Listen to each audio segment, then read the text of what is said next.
In some of the recent episodes of History Traveler and American Artifact, we were at Brecourt Manor, which of course was made famous by the book and series Band of Brothers. Now, while you may be familiar with Brecourt, what you may not know is that there was another German gun battery that was threatening Utah Beach and Causeway No. 1 on D-Day. Well, right now, I am walking the grounds that was the site of a German battery on D-Day called Holdy Battery. Now, on a recent episode of History Traveler, we came out here to Holdy Battery and talked a little bit about the history of the area and the tragedy of some of the things that happened to airborne troopers that were misdropped in this area. Well, today we're back here at Holdy Battery, and Erik happens to have an artifact from a paratrooper who died right here at this location on June 6, 1944.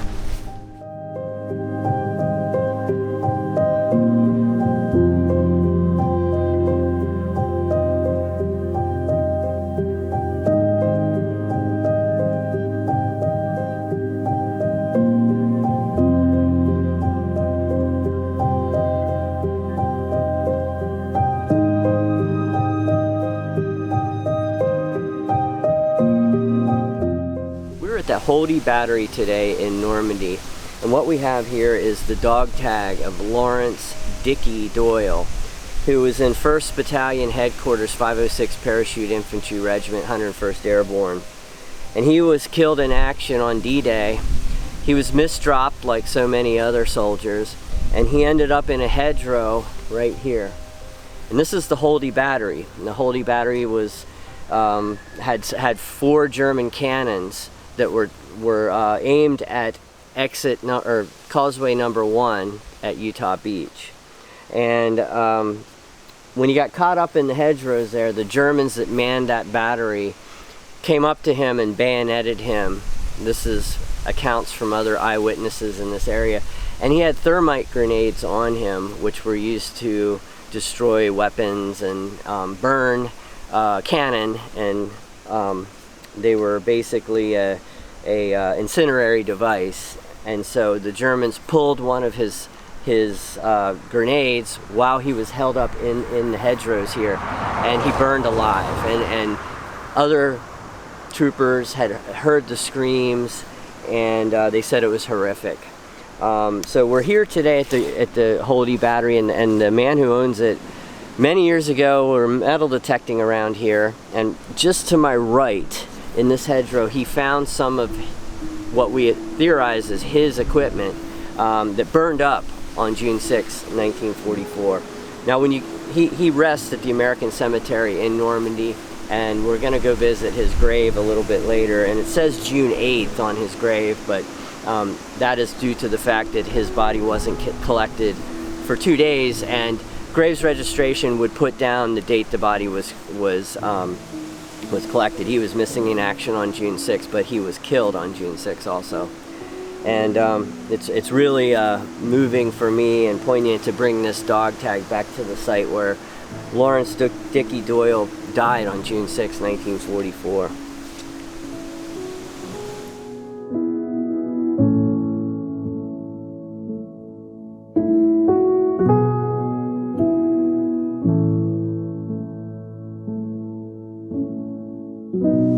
So these are the items that were found in the area where Dickey Doyle died, and as someone who handles artifacts quite a bit, I can tell these items are burned, and they're not just rusty, they're burned. And just like the dog tag has some black on it, but I'm just going to go over a couple of items here. This is from the Mae West vest. These are the air canisters that would have been in there. This is part of the reserve parachute. This is the handle, and this is some parts from it. This is the M1 Garand. That's the plate. And these are the slings here. The sling adjusters, I should say. This is the rifle belt, or I guess that's a rifle belt, and the buckle. And these are the hooks for the Y straps. This is part of the helmet here. These are the chin strap buckles, and this is the regular buckle. This is part of the uniform. There's a zipper from his jump jacket, probably. What else do we have? Here's some of the dot snaps from the rifle belt. These are the parachute hooks. This is part of his T5 that he would have been wearing, and this is the main part that would go across your chest, and you can see it's still buckled. He buckled that on June 5th when they left from England, and it's never been unbuckled. It's rusted and burned shut now. And this is his knife, probably the switchblade knife that they would keep in their jump jacket, and some other various parts of equipment. But it's really interesting, you know, when they pulled his body out, it was burned, and of course all this stuff would have fallen, and it was in the ground for 70 plus years until it was found with a metal detector, and it's preserved here at Holdy, and it should stay here. You know, the dog tag was moved, and because when they moved his body to Utah Beach, they had a collection point there, and the dog tag must have been lost at that point, and it was found many decades later, and another historian found it, and we obtained it for the museum. But it's really interesting to bring that back here, and you know, I'll even put this here with it, and it's a very, very moving and poignant.